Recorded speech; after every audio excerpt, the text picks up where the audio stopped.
तस्मै श्री गुरवे नमः। वक्रतुंड महाकाय कोटिसूर्यसमप्रभा निर्विघ्नं कुरु मे देव सर्वकार्येषु सर्वदा। ओम प्राणाय स्वाहा, पदाय स्वाहा, व्यानाय स्वाहा, समानाय स्वाहा, उदानाय स्वाहा, ब्रह्मणे स्वाहा। ओम गणपतिये नमः। ओम नमस्ते भगवान विश्वेश्वराय त्रयंबकाय त्रिपुरांतकाय त्रिकाग्निकालाय कालाग्निरुद्राय नीलकंठाय मृत्युंजयाय सर्वेश्वराय श्रीमन्महादेवाय नमः। ಏನಂತ ಹೇಳಬೇಕು? ಓಂ ಶಿವಾಯ ನಮಃ. ಈಗ ನಾವು ಅಷ್ಟೋತ್ರ ಮಾಡ್ತೀವಿ. ಹೋಗಿ ಹೇಳ್ಕೊತ್ರಲ್ಲ, ಶಿವಾಯ ನಮಃ, ಓಂ ಮಹೇಶ್ವರಾಯ ನಮಃ, ಓಂ ಶಿವಾಯ ನಮಃ, ಓಂ ಪಿನಾಕಿನೇ ಶಿವಾಯ ನಮಃ, ಓಂ ಶಿವಾಯ ನಮಃ, ಓಂ ಶಿವಾಯ ನಮಃ, ಓಂ ಶಿವಾಯ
ಹಿಂದೂ ಧರ್ಮದಲ್ಲಿ ಶಿವನು ತ್ರಿಮೂರ್ತಿಗಳಲ್ಲಿ ಸಂಹಾರಕನಾದರೂ ಆ ಸಂಹಾರವೇ ಹೊಸ ಆರಂಭಕ್ಕೆ ದಾರಿ ಮಾಡಿಕೊಡುವುದಾಗಿ ನಂಬಿಕೆ. ಇಂತಹ ಅನಂತ ನಿರಾಕಾರ ಶಕ್ತಿಯ ಸಂಕೇತವಾದ ಮಹಾಶಿವರಾತ್ರಿಯ ಶುಭಾಶಯಗಳು. ನಾನು ಸನ್ನಿಧಿ 5ನೇ ತರಗತಿ, ವಿದ್ಯಾವಾರಿಧಿ ಅಂತಾರಾಷ್ಟ್ರೀಯ ಶಾಲೆ, ದುಗುಡಿಹಳ್ಳಿ. ಭಾರತದ ಸಂಸ್ಕೃತಿ, ಆಧ್ಯಾತ್ಮ ಮತ್ತು ಪರಂಪರೆಗಳನ್ನು ಒಳಗೊಂಡ ಅನೇಕ ಹಬ್ಬಗಳಲ್ಲಿ ಮಹಾಶಿವರಾತ್ರಿಯು ಒಂದು ವಿಶೇಷ ಸ್ಥಾನವನ್ನು ಪಡೆದಿದೆ. ಇದು ಕೇವಲ ಹಬ್ಬವಲ್ಲ, ಆತ್ಮಶುದ್ಧಿಗೆ, ಭಕ್ತಿಗೆ ಮತ್ತು ಒಳಚಿಂತನೆಗೆ ದಾರಿ ತೋರಿಸುವ ಪವಿತ್ರ ದಿನವಾಗಿದೆ. ಪೌರಾಣಿಕ ಮಹತ್ವವನ್ನು ಅವಲೋಕಿಸುವುದಾದರೆ, ಪುರಾಣಗಳ ಪ್ರಕಾರ ಮಹಾಶಿವರಾತ್ರಿಯ ದಿನವೇ ಭಗವಾನ್ ಶಿವನು ಲಿಂಗ ರೂಪದಲ್ಲಿ ಪ್ರತ್ಯಕ್ಷನಾದ ದಿನ ಎಂದು ನಂಬಲಾಗಿದೆ. ಶಿವ ಪಾರ್ವತಿಯವರ ದೈವಿಕ ವಿವಾಹ ನಡೆದ ದಿನ ಎಂದು ಹೇಳಲಾಗುತ್ತದೆ. ಸಮುದ್ರ ಮಥನ ಸಮಯದಲ್ಲಿ ಹೊರಬಂದ ವಿಷವನ್ನು ಶಿವನು ಕುಡಿದು ಲೋಕವನ್ನು ರಕ್ಷಿಸಿದ ಸ್ಮರಣಾರ್ಥವೆಂದು ಈ ದಿನವನ್ನು ಆಚರಿಸುತ್ತಾರೆ. ಇದರಿಂದ ಶಿವನು ಕೇವಲ ದೇವರು ಮಾತ್ರವಲ್ಲ, ಲೋಕ ಕಲ್ಯಾಣಕ್ಕಾಗಿ ತ್ಯಾಗ ಮಾಡಿದ ದೈವಶಕ್ತಿ ಎಂಬ ಸಂದೇಶ ನಮಗೆ ಸಿಗುತ್ತದೆ. ಶಿವರಾತ್ರಿಯ ಅರ್ಥ: ಶಿವ ಎಂದರೆ ಶುಭ, ಕಲ್ಯಾಣಕರ. ರಾತ್ರಿ ಎಂದರೆ ಅಜ್ಞಾನವನ್ನು ದೂರ ಮಾಡುವ ಕಾಲ. ಶಿವರಾತ್ರಿ ಎಂದರೆ ಅಜ್ಞಾನವನ್ನು ದೂರ ಮಾಡಿ ಜ್ಞಾನ ಬೆಳಕಿನತ್ತ ಸಾಗುವ ರಾತ್ರಿ. ಈ ರಾತ್ರಿ ಜಾಗರಣೆ ಮಾಡುವುದು, ಭಜನೆ, ಧ್ಯಾನ, ಜಪ ಮಾಡುವುದರಿಂದ ಮನಸ್ಸು ಶಾಂತವಾಗುತ್ತದೆ ಎಂದು ನಂಬಲಾಗಿದೆ. ಆಧ್ಯಾತ್ಮಿಕ ಮಹತ್ವವನ್ನು ಗಮನಿಸುವುದಾದರೆ, ಮಹಾಶಿವರಾತ್ರಿಯು ನಮಗೆ 3 ಮುಖ್ಯ ಪಾಠಗಳನ್ನು ಕಲಿಸುತ್ತದೆ. ಆತ್ಮನಿಗ್ರಹ: ಉಪವಾಸದಿಂದ ದೇಹ ಮತ್ತು ಮನಸ್ಸಿನ ಮೇಲೆ ನಿಯಂತ್ರಣ.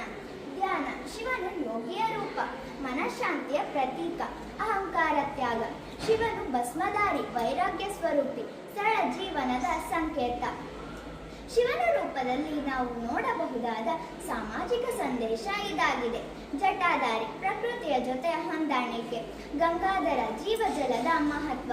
ನಾಗಾಭರಣ, ಜೀವಜಾಲದ ಸಂರಕ್ಷಣೆ. ಅರ್ಧನಾರೀಶ್ವರ, ಮಹಿಳಾ ಪುರುಷ ಸಮಾನತೆ. ಅಂದರೆ ಶಿವತತ್ವ ನಮಗೆ ಸಮತೆ, ಸಹನೆ ಮತ್ತು ಸಮನ್ವಯ ಜೀವನದ ಸಂದೇಶ ನೀಡುತ್ತದೆ. ವೈಜ್ಞಾನಿಕ ದೃಷ್ಟಿಕೋನದ ಕೆಲವು ಅಧ್ಯಯನಗಳ ಪ್ರಕಾರ ಈ ಸಮಯದಲ್ಲಿ ಭೂಮಿಯ ಉತ್ತರ ಗೋಳಾರ್ಧದಲ್ಲಿ ಮಾನವ ದೇಹದ ಶಕ್ತಿಯ ಅರಿವು ಮೇಲ್ಮುಖವಾಗಿರುತ್ತದೆ ಎಂದು ನಂಬಲಾಗಿದೆ. ಆದ್ದರಿಂದ ಜಾಗರಣೆ ಮಾಡಿ ಧ್ಯಾನ ಮಾಡುವುದು ದೈಹಿಕ ಮತ್ತು ಮಾನಸಿಕ ಆರೋಗ್ಯಕ್ಕೂ ಸಹಾಯಕವೆಂದು ಪರಿಗಣಿಸಲಾಗಿದೆ. ಸ್ನೇಹಿತರೆ, ಕೊನೆಯದಾಗಿ ಒಂದು ಮಾತು. ಮಹಾಶಿವರಾತ್ರಿಯು ಕೇವಲ ಪೂಜೆಗೆ ಮತ್ತು ಉಪವಾಸಕ್ಕೆ ಸೀಮಿತವಾಗಿರದೆ ನಮ್ಮೊಳಗಿನ ಕೋಪ, ಅಹಂಕಾರ ಮತ್ತು ದುಷ್ಟ ಗುಣಗಳನ್ನು ನಾಶ ಮಾಡಿ ಶಾಂತಿ, ಸಹನೆ, ಪ್ರೀತಿ ಎಂಬ ಶಿವತತ್ವವನ್ನು ಬೆಳೆಸುವ ದಿನವಾಗಬೇಕು. ಶಿವನನ್ನು ಹುಡುಕಲು ಕಾಡು ಮೇಡುಗಳನ್ನು ಬರಿಗಾಲಲ್ಲಿ ಸುತ್ತಬೇಕಿಲ್ಲ. ಮನಸ್ಸನ್ನು ಶುದ್ಧಿಗೊಳಿಸಿದರೆ ಅಲ್ಲೇ ಶಿವನಿದ್ದಾನೆ. ಇದರೊಂದಿಗೆ ನನ್ನ ಮಾತುಗಳನ್ನು ಮುಕ್ತಾಯಗೊಳಿಸುತ್ತೇನೆ. ಎಲ್ಲರಿಗೂ ಮಹಾಶಿವರಾತ್ರಿಯ ಶುಭಾಶಯಗಳು. ಓಂ ನಮಃ ಶಿವಾಯ. ನಾನು ರಚಿತಾ ವಿದ್ಯಾ 3ನೇ ತರಗತಿ. ಇಂದು ನಾನು ಮಾತನಾಡಲು ಹೊರಟಿರುವ ವಿಷಯ ಭಕ್ತಿಯ ಸುಗಂಧವನ್ನೆತ್ತುವ, ಆಧ್ಯಾತ್ಮಿಕತೆಯನ್ನು ಅರಳಿಸುವ ಒಂದು ಪವಿತ್ರ ವಿಷಯ, ಶಿವನಿಗೆ ಪ್ರಿಯವಾದ ಪುಷ್ಪಗಳು.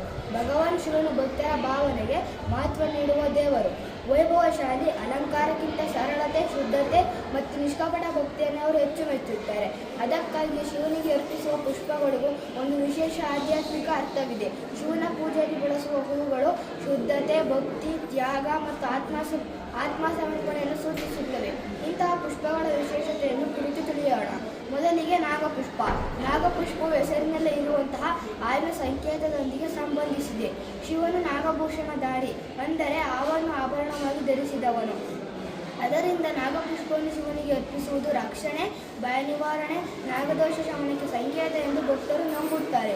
ಈ ಪುಷ್ಪವನ್ನು ಕೆಲವು ಪ್ರದೇಶದಲ್ಲಿ ವಿಶೇಷ ಪೂಜೆಯಲ್ಲಿ ಕೂಡ ಬಳಸುತ್ತಾರೆ. ದತ್ತೂರ ಹೂವು. ದತ್ತೂರವು ಸಹಜವಾಗಿ ಕಾಡಿನಲ್ಲಿ ಬೆಳೆಯುವ ಹೂವು. ಇದರಲ್ಲಿ ವಿಷಕಾರಿ ಗುಣವಿದ್ದರೂ ಶಿವನಿಗೆ ಪ್ರಿಯ. ಅರ್ಥಾತ್ ಜೀವನದ ವಿಷಯದಂತಹ ದುಃಖಗಳನ್ನು ಸಹ ಶಾಂತ ಮನಸ್ಸಿನಿಂದಲೇ ಸ್ವೀಕರಿಸುವ ಶಕ್ತಿ ಶಿವನಲ್ಲಿ ಇದೆ ಎಂಬುದಕ್ಕೆ ಇದೇ ಸಂಕೇತವಾಗಿದೆ. ಅರ್ಕದ ಹೂವು ಅಥವಾ ಎಕ್ಕದ ಹೂವು. ಇವು ಸಾಮಾನ್ಯವಾಗಿ ದೇವಾಲಯಗಳ ಬಳಿಯೋ ಬಯಲು ಪ್ರದೇಶದಲ್ಲಿ ಕಂಡುಬರುವಂತಹ ಹೂವು. ಇದು ಭಕ್ತನ ಹೃದಯದಲ್ಲಿ ಅಹಂಕಾರವಿಲ್ಲದೆ ಸರಳತೆಯ ಶಿವನಿಗೆ ಇಷ್ಟ ಎಂಬ ಸಂಕೇತ ನೀಡುತ್ತದೆ. ಮಂದಾರ ಹೂವು. ಪುರಾಣದಲ್ಲಿ ಮಂದಾರವನ್ನು ದೈವಿಕ ಪುಷ್ಪ ಎಂದು ವರ್ಣಿಸಲಾಗಿದೆ. ಇದು ಭಕ್ತಿಯ ಶುದ್ಧತೆ ಮತ್ತು ಮನಸ್ಸಿನ ಪರಿಶುದ್ಧತೆಯನ್ನು ಸೂಚಿಸುತ್ತದೆ. ಕಮಲ ಅಥವಾ ತಾಮರ. ಕಸದಲ್ಲಿ ಬೆಳೆಯುತ್ತಾ ಶುದ್ಧತೆಯನ್ನು ಕಾಪಾಡುವ ಕಮಲ ಆಧ್ಯಾತ್ಮಿಕ ಜೀವನದ ಮಹತ್ವವನ್ನು ಸಾರುತ್ತದೆ. ಲೋಕದಲ್ಲಿ ಬದುಕುತ್ತಾ ಮನಸ್ಸನ್ನು ಪವಿತ್ರವಾಗಿಡುವ ಸಂಕೇತ ನೀಡುತ್ತದೆ. ನಿಮಗೆ ತಿಳಿದಿದೆಯೇ ಶಿವನಿಗೆ ಏಕೆ ಕಾಡುವುಗಳು ಇಷ್ಟವೆಂದು?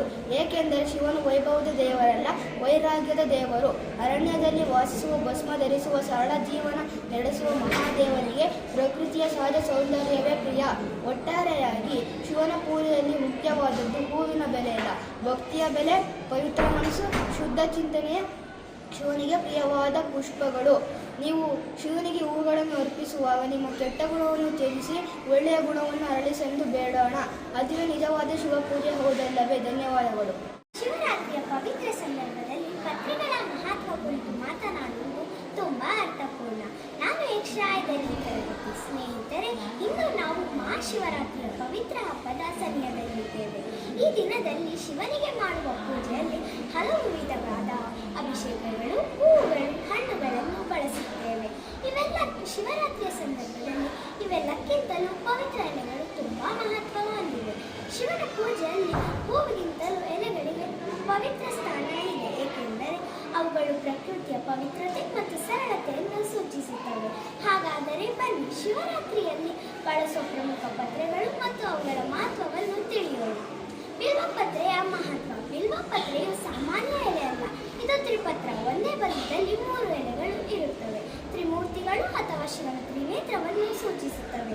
ಈ 3 ಎಲೆಗಳು ಬ್ರಹ್ಮ, ವಿಷ್ಣು, ಮಹೇಶ್ವರ ಅಥವಾ ಇಚ್ಛಾಶಕ್ತಿ, ಜ್ಞಾನಶಕ್ತಿ, ಕ್ರಿಯಾಶಕ್ತಿಗಳನ್ನು ಸೂಚಿಸುತ್ತವೆ ಎಂದು ಶಾಸ್ತ್ರಗಳು ಹೇಳುತ್ತವೆ. ಶಿವಪುರಾಣದಲ್ಲಿ ಹೇಳಿರುವಂತೆ ಒಂದು ಬಿಲ್ವಪತ್ರವನ್ನು ಭಕ್ತಿ ಭಕ್ತಿಯಿಂದ ಸಮರ್ಪಿಸಿದರೆ ಅದು ಲಕ್ಷ ಪೂಜೆಗಳಿಗೆ ಸಮಾನವೆಂದು ಶಿವಭಕ್ತರ ನಂಬಿಕೆ. ಹಾಗಾದರೆ ಶಿವನಿಗೆ ಯಾಕೆ ಬಿಲ್ವಪತ್ರೆ ಪ್ರಿಯ? ಬಿಲ್ವಪತ್ರೆ ದೇವತೆಗಳಿಗೆ ಪವಿತ್ರವಾದದ್ದು. ಅದರ ಎಲೆಗಳು ಶೀತಲ ಸ್ವಭಾವದ್ದು. ಶಿವನು ವಿಷವನ್ನು ಕುಡಿದು ನೀಲಕಂಠನಾದಾಗ ಅವನಿಗೆ ಶಾಂತಿ ನೀಡಲು ದೇವತೆಗಳು ಬಿಲ್ವಪತ್ರೆ ಅರ್ಪಿಸಿದ್ದರು ಎಂಬ ಪೌರಾಣಿಕ ಕಥೆ ಇದೆ. ಆದ್ದರಿಂದ ಬಿಲ್ವಪತ್ರೆ ಶಿವನಿಗೆ ಅತ್ಯಂತ ಪ್ರಿಯವಾದದ್ದು. ಭಕ್ತನು ಬಿಲ್ವದ ಎಲೆ ಸಮರ್ಪಿಸುವಾಗ ಅವನು ಕೇವಲ ಎಲೆಗಳನ್ನು ಅಲ್ಲ, ತನ್ನ ಮನಸ್ಸು, ಪ್ರಾಣ, ಭಕ್ತಿಯನ್ನು ಅರ್ಪಿಸುತ್ತಾನೆ. ಅದೇ ರೀತಿ ಬಿಲ್ವಪತ್ರೆ ಶಿವನ ತ್ರಿನೇತ್ರದ ಜ್ಞಾನ, ಶಕ್ತಿಯನ್ನು ಸಮರ್ಪಿಸುತ್ತದೆ. ನಮಗೆ ಬಿಲ್ವಪತ್ರೆಯು ಪವಿತ್ರವಾದದ್ದು.